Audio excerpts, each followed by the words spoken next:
नमस्कार money Chintu Odia blog को आपन को स्वागत। आज हूँ वृष संक्रांति अर्थात आज हूँ ठेकी उठा संक्रांति माने बैशाख मसरे जो पहला संक्रांति दिन माँ बृंदावती ऊपर जो ठेकी बसी थाए तो से ठेकी को आज उठा जाए तो से आज हूँ ठेकी उठा संक्रांति। आज संक्रांति सकाळ सब कम सारी सारी पुआ को शुआऊँगी तो पुआ भी शई पड़ा पर आम मंदिर जीवु।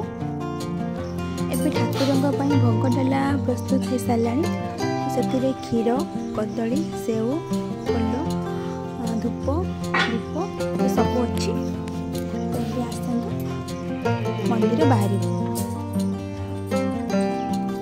यहाँ हूँ आम गाँव पक्ष रास्ता मैंने यपटे दे गले मंदिर पाख हुए आम भी रास्ता अधा उधी हो गलुणी।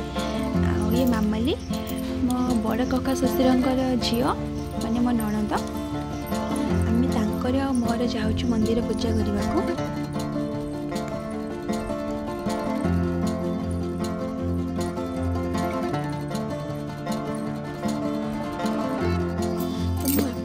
कही प्रथम यहाँ हूँ मंदिर पक्ष रास्ता रास्ता टी खराब अच्छी तो आग रास्ता पूरा भल अच्छी तो आमको पक्ष रास्ता दे पाख पाणीड़ा लिखाई क्षीरेश्वर मंदिर।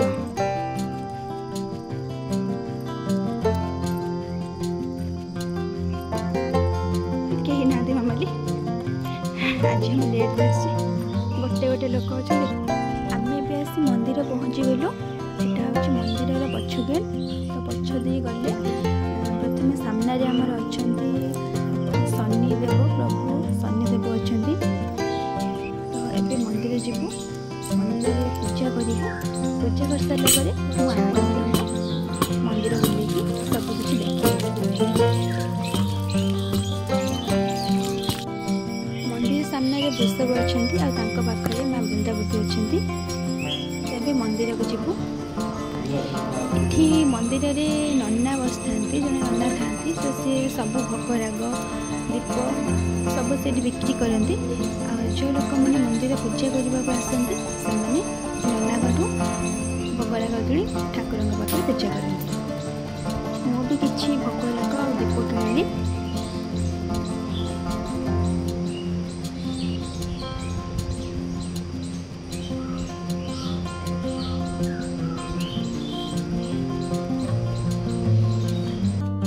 महादेव दक्षिण पार्श्व प्रभु श्री हनुमान पूजा पाउछन्ति एवं वाम पार्श्व नवग्रह पूजा पाउछन्ति।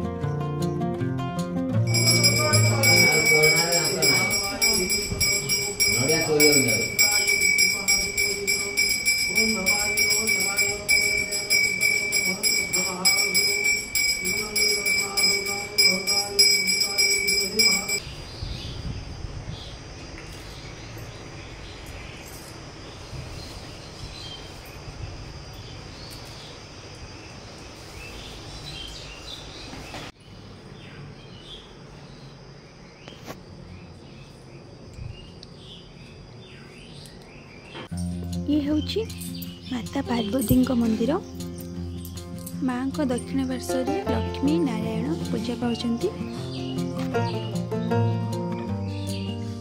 एवं माँ को वाम पार्श्व सावित्री सत्यवान पूजा पाउछन्ति।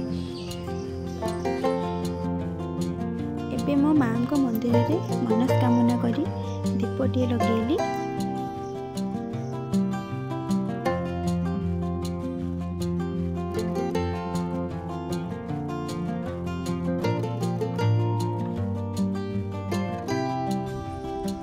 एबे आसते जावा शनिदेव मंदिर शनिदेव को दर्शन करवा।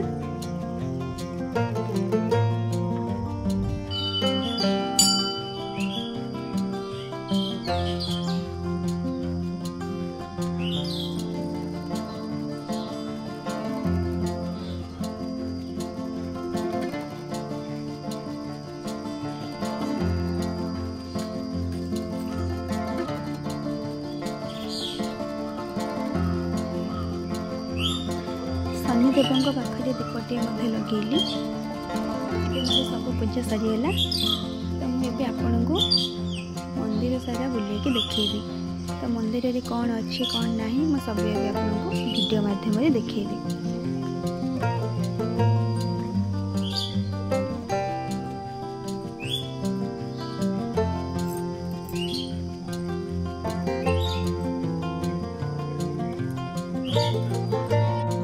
प्रति संक्रांति रे क्षीरेश्वर महादेव पाखे बहुत लोक आसती, बहुत भीड़ लगे।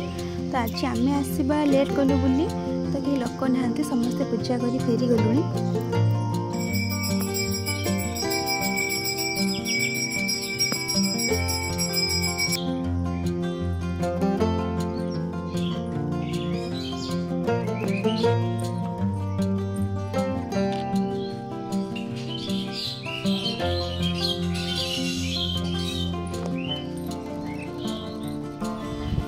ये हूँ आम मंदिर रोसई घर।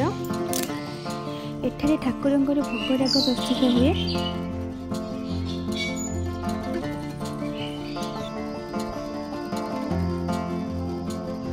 ये हूँ आम मंदिर आनंद बजार। देखिपारे आम मंदिर परिवेशटी बहुत निर्मल एवं स्वच्छ मध्य।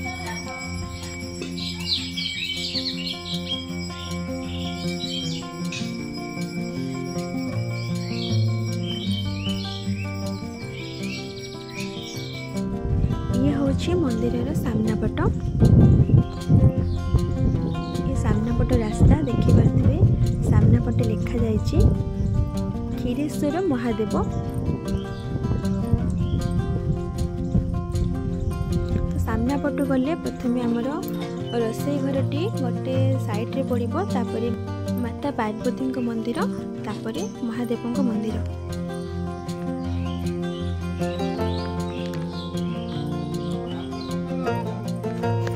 ये हूँ आम मंदिर छोट बगीचा।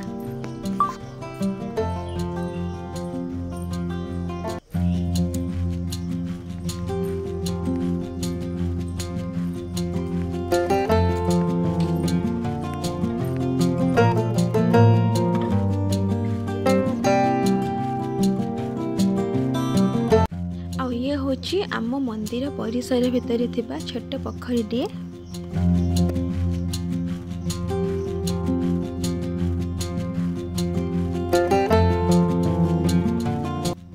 ये आम मंदिर परिसर थिबा अश्वत्थ गछ।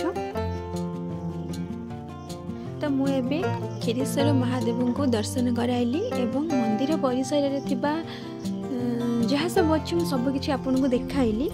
तो ये आम पूजा सरीगला, आम घर को फेरुचु। तो ये घर को गले जेजीमा शुणा क्षीरेश्वर मंदिर नाम क्षीरेश्वर मंदिर कहीं। आम रास्ता आसुलु तो रास्ता जड़े व्यक्ति जनक आम कहले माँ रे भोग टिके देल, भोग को मागी कर खाइले बहुत खुशी लगे। मोर भी एने मन पड़गला, मु भी पिला बेले एमती जी भोग नहीं कि जाती मुझे भोग मागी कर खाए। मुझे घरे आसी पहुँची गली, देखी तो आसी अम्मू को शुआई जाइली, सी भी उठी सारा।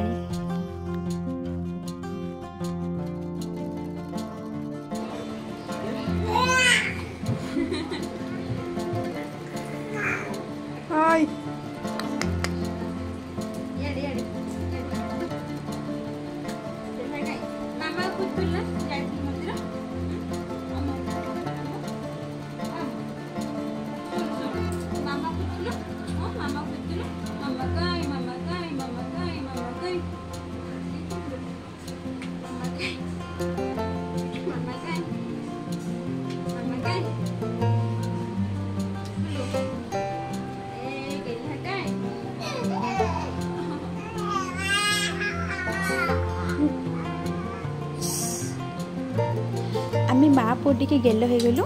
देखिपे अम्मू बहुत दुष्ट हो। तो आसतु जेजीमा मुहर शुणा क्षीरेश्वर महादेव विषय।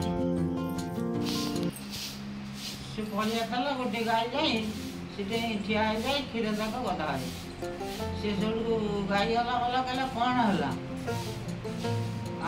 क्षीर कौन कौड़ी दौची अनेक जगी रहा देखला से क्षीर दौची सठू हाणिले सठू हाणु हाणु बाप मुंडे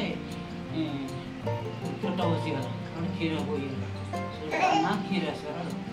ମାନେ ସେ ଯୋଉ ମହାଦେବ ଆପେ ହେଇଥିଲା ନା ସେଠି ଆପେ ଉଦ୍ଭାବନ ହେଇଥିଲା ଆପେ ଲିଙ୍ଗ ମାନେ ଯୋଉ ଲିଙ୍ଗ ଆପେ ବାହାରିଥିଲା ସେଠୁ ହାଣିଲେ ଖୋଜିଲେ କଣ କ୍ଷୀର କୋଉଠି ଦିଆ ହଉଛି ସେ କ୍ଷୀର ସବୁ ଦେଖିଲା ବେଳକୁ ତାଙ୍କ ମୁଣ୍ଡରେ ଭେଜିଗଲା ପୋଦା ଜଣେ ଲୋକ ଯୋଉ ଯେ ଗଲା ଗାଈ ଖୋଜିବାକୁ ସେ ଯୋଉ ଗାଈ ଖୋଜିଲା ଦେଖିଲା ଏଇ ଜାଗାରେ କ୍ଷୀର ମାନେ କ୍ଷୀର ଦଉଛି କୋଉଟା ବୋଲି ଠିକ ଅଛି ସେଠୁ ହାଣିଦେଲେ ଆଉ ତାଙ୍କ ମୁଣ୍ଡରେ ଚୋଟ ବସିଗଲା ସେ କ୍ଷୀର ସବୁ ବୋଇଲା ଦେଖିଲେ ତାଙ୍କ ନାଁ ସପନାଗତ ହେଲା ଯେ ମୁଁ ମା ଦେବି କ୍ଷୀରେଶ୍ୱର ମା ଦେବେ ସେଇଦିନ କ୍ଷୀରେଶ୍ୱର ମନ୍ଦିର କରି ମା ଦେବେ କହିଲେ ଇଏ ଦେଖୁନ ସେ ଶୁଣୁଛୁ ନା କଣ ଅଛି ଶୁଣିବ ଶୁଣ ଜେଜି ପାଖରୁ ଶୁଣ ବଡ ଜେଜି ପାଖରୁ ବୁଝିଲୁ ତୁ ଯିବୁ ମହାଦେବ ପୂଜା କରିବାକୁ ବୁଢା ପାଇଁ ଯିବା ସଂକ୍ରାନ୍ତି ଯିବା ବୁଢା ପାଇଁ ବୁଢା ଯିବନି ବୁଢା ବଢିରେ ଯିବ ତାକୁ କହିବୁ ବେଳାବେଳି ଗାଧେଇ ପକେଇବୁ ତ ଆଜି ମନ୍ଦିରରୁ ଫେରୁ ଫେରୁ ବହୁତ ଡେରି ହେଇଯାଇଥିଲା ମାନେ ଘରୁ ପହଞ୍ଚିଲା ବେଳକୁ ଦିନ 11ଟା ହେଇଗଲାଣି ତ ମମ୍ମି କ'ଣ କରିଥିଲେ ନା ମୋ ପାଇଁ ଲେମ୍ବୁ ପାଣି ଟିକେ ତିଆରି କରିଥିଲେ ତ ସେ ସେଇ ପାଣି ଦେଲେ ମୁଁ ପିଇଦେଲି ଆଉ ଦେଖୁଥିବି ଅମୁ କେମିତି ହେଉଛି ପିଇବା ପାଇଁ ସିଏ ବି ଟିକେ ପିଇଲା ମୁଁ ବି ପିଇଦେଲି ଆପଣମାନଙ୍କୁ ଆମ ମନ୍ଦିରଟି କେମିତି ଲାଗିଲା ଆଉ ତ ଜାଣିପାରୁଥିବେ ସେ ଯେଉଁ ମନ୍ଦିର ଆମ ମନ୍ଦିର ନାଁ କ୍ଷୀରେଶ୍ୱର ମହାଦେବ କାହିଁକି ହେଇଛି ତ ଯଦି ଆପଣମାନଙ୍କୁ ଆମର ଏଇ ଭିଡ଼ିଓଟି ଭଲ ଲାଗୁଛି ତାହେଲେ ଲାଇକ୍ କମେଣ୍ଟ ସେୟାର ନିଶ୍ଚୟ କରିଦେବେ ଆଉ ତାହା ସହିତ ଟିକେ ସବସ୍କ୍ରାଇବ୍ ମଧ୍ୟ କରିଦେବେ ରହୁଛି ନମସ୍କାର।